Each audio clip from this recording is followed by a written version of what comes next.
Hello, everybody. Welcome to Question About Lock. I'm Taylor Saul, I'm Carson Marsh. I'm Sebastian Natashi. and this is our recap from this crazy past weekend. Do you guys want to start us off with the Packers-Bucks game? Go for it, Seb. Well, a money loser for me in this one. You know, Taylor and I talked about it on the show on Thursday. This is the Packers' year, how good they looked. This won their last 7 games or something by a touchdown at least, 7-1 at home in the regular season. But Tom Brady came to town, and unfortunately for me, for many, many others, he somehow figured out a way to get the job done. Controversy at the end with the pass interference, no pass interference call, but that wasn't where the game was decided.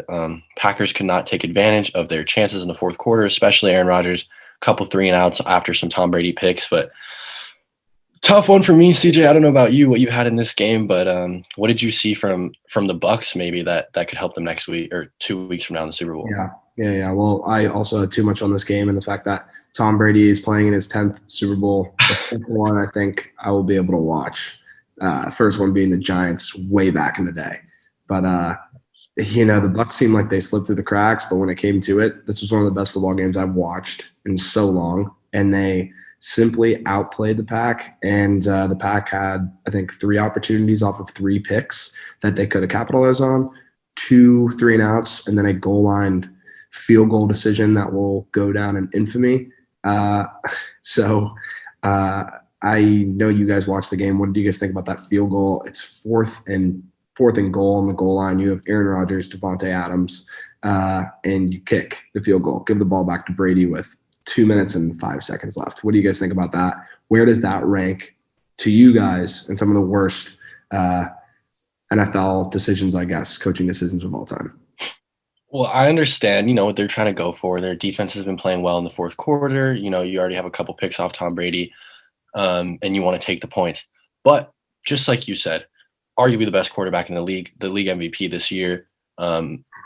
I think just, a really good offense. You're playing, this is your best opportunity to take the lead at home, or it was still 26-31. Yeah. So to just kick that field goal, I mean, for me, it's kind of like the punts that we've seen in the playoffs, these decisions from coaches, these safer decisions. I think, especially when you're playing against Tom Brady, those are the calls that you don't want to make. Yeah, I think the ones that give you the lead. You don't want to give them any sort of chance, Exactly. any sort of chance with the ball, any sort of chance with the refs, any kind of thing with Tom Brady, because he always seems to find a way to get it done. So yeah, that was bad for me. You gotta. I mean, I understand having confidence in your defense, but have some confidence in your offense. And Yeah. I also think that there was no situation in which there should have been confidence in that defense because, they were getting stops in the fourth quarter, but they were coming off of Tom Brady interceptions, like complete overthrows, Terrible throws, tipped balls, sack off the goal line. But those cornerbacks were actually just absolutely getting shredded. And with 5 seconds left in the second half, they get a TD, like a beautiful bomb from Brady with 5 seconds left. And it's like, that kills you. It's like a normal team would punt in that situation. And the fact that with 5 seconds left, you give up a touchdown, which ultimately basically sealed the game. Yeah. The score, looking at it, is ridiculous. And the fact that you give the ball to your defense against Tom Brady, the winningest quarterback of all time, the undisputed GOAT, instead of giving it to your quarterback with how much time left. Because even if you turn the ball over there, you're basically in the same situation. Same thing. Yep. The team is on their own goal line, and you still have your 2-minute warning and your 3 timeouts left. And it was just, I think, idiotic. And it kind of reminded me of Mike McCarthy kicking all those field goals against Seattle. It's like you can't win those type of games in that situation. And you also can't win those type of games in that mindset of playing so safe, like we talked about. Like there is a time and a place to play it safe and to take all of the risks. Like you just in that situation, I don't understand how Matt LaFleur was not like risk versus reward in this situation. I am surprised he didn't get fired on fucking sight. And now you're in a position. The most idiotic play calling I've literally how are you going to play it safe with 2 minutes left? And you're also when your defense their 4th year in a row making it to these championships and not going to the Super Bowl. Like I don't even know what it is. Like it doesn't make any sense to me. You've played it safe this whole time, and like the one chance you have to choose risk over playing it safe to take your team there, it's like you still don't choose that. I don't get it. I don't get it at all. And not even going to bash Aaron for not running those 2 plays he had open. He probably could have gotten to the 5 or whatever. Probably still would have been 4th. You still go for it. Exactly. Every time. And now that's red zone offense in the league, by the way. 100%. In the regular season. And now you're in a position where you probably won't get back to the NFC Championship for the next 10 years. Exactly. You had your shot at the Super Bowl. You had many shots. Like so many shots. I don't think Rodgers lasts. If he said after the game it wasn't his decision. Yeah, And the fact that they didn't put the ball in the best quarterback in the league, the league MVP's hands, I would want to demand a trade. Maybe go home. I would literally demand it. Like someone has to go to the 49ers. Him, Deshaun Watson. I don't know if he's still salty about not being. And like I fully was like last week on the show, I was like, Bucks are taking this, like for sure. Like you can't bet against Brady. We've talked about this so many times. But in that moment, I was like, I want to see something crazy happen right now. And then they kicked it, and I was like, what? Yeah. Like I wanted to see Aaron Rodgers do Aaron Rodgers. Like I mean, yeah, how many times have we seen Tom Brady, just capitalize on mistakes like that? And obviously it wasn't necessarily him, but Super Bowl, they go down 28-3. Falcons can't keep it, they can't keep it up.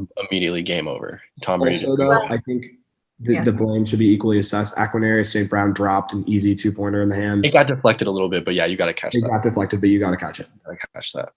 Amon's brother, yeah. Yeah.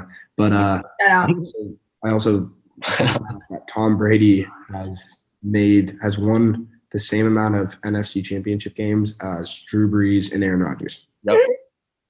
And it's his first year.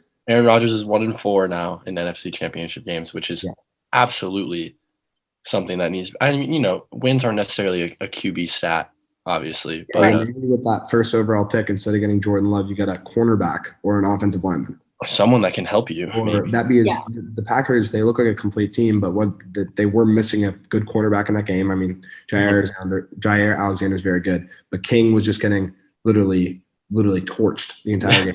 We could talk about this. We could talk about this game and these two teams and these two quarterbacks all day. But as a transition to the Chiefs game, I just want the Brady Patrick Mahomes thing. Tom Brady won his first freaking Super Bowl when Patrick Mahomes was 6 years old in kindergarten. So let's just use that as the transition to talk about the Chiefs game, shall we? Yes. I mean, goat on baby goat. I'm sure, people watched that game.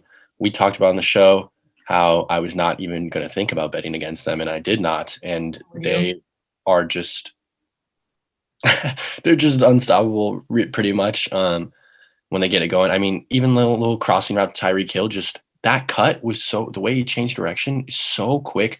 70-yard gain, touchdown right after that. Travis Kelce, best tight end in the league, best tight end left. Probably best tight end in history. Probably the best tight end in history, just a wide receiver, but like 6'6" and massive.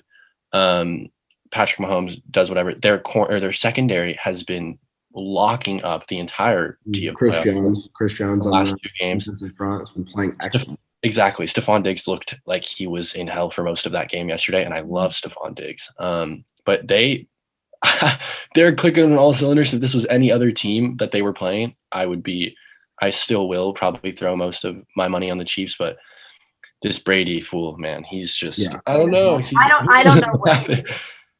Josh Allen was running for his life in this game.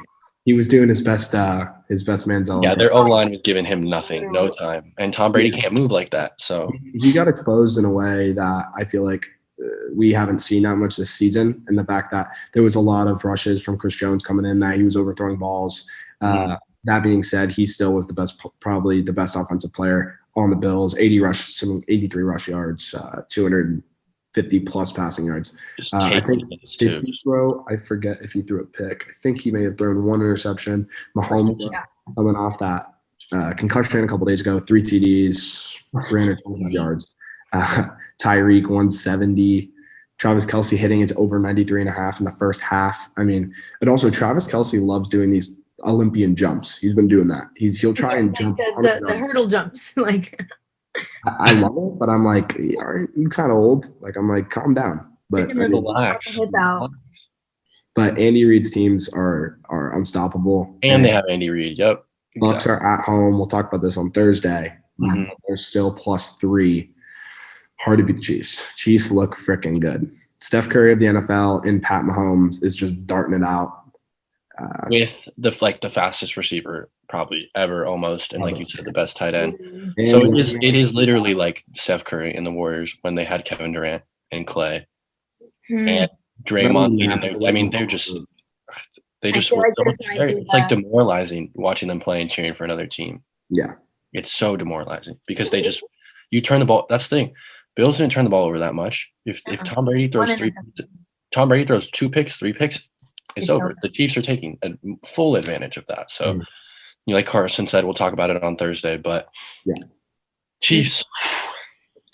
I mean, I still think that Josh Allen played a good game. He played good. He was on the run. On the run, I think he had almost 90 rushing yards. Yeah, he had 83, I think. Scrambling, couple overthrows, couple close ones, like CJ said. But he played great this year. But I mean, the Chiefs look complete. The Chiefs look like they're going to repeat, but we'll see. Bucks playing at home. We'll talk about that. On the same topic of goats, baby goats, things like that. Conor McGregor got absolutely not a goat. Upset. Not a goat. Not a goat. I think that a lot of people would agree. I disagree. I think that's an unpopular opinion.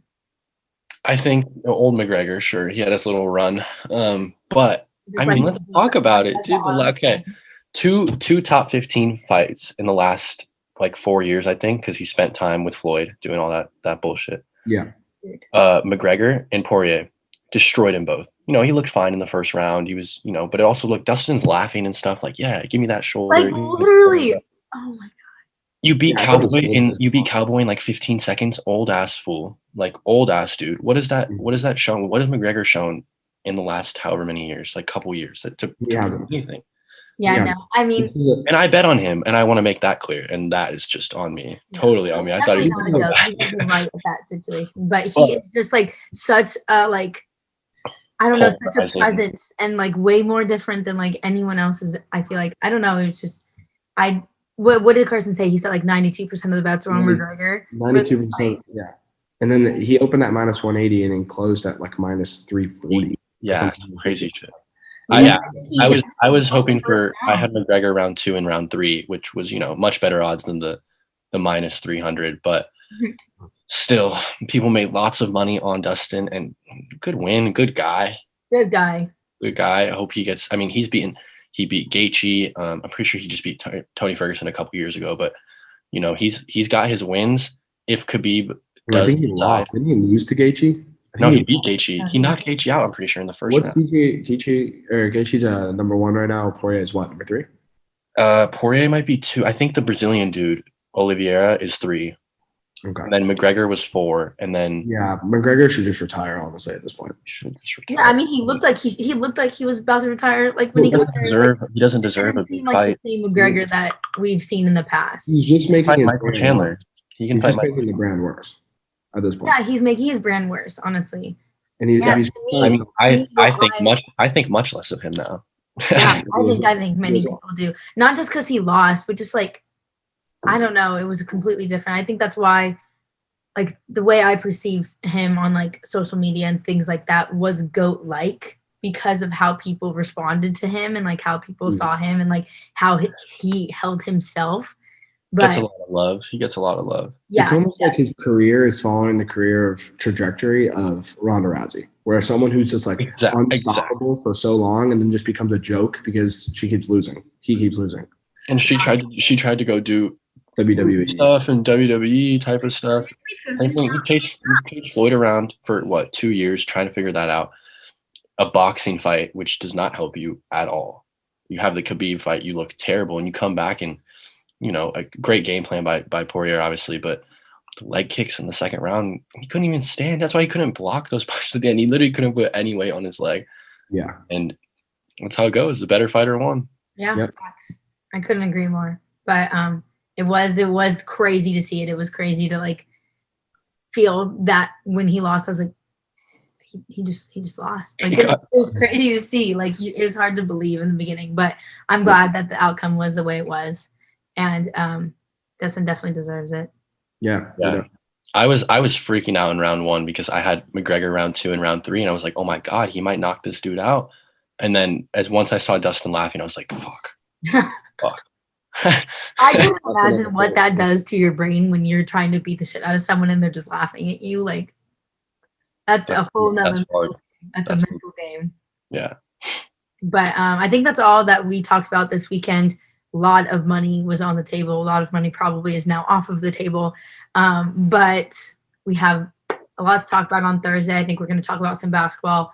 Obviously, talk about the Super Bowl in the next 2 weeks. But I think we're going to be transitioning from football more so to basketball, college basketball, things like that. So make sure you check out the Twitter. We tweeted a lot this past weekend. So check it out these upcoming weeks, and we'll see you guys on Thursday. See you guys.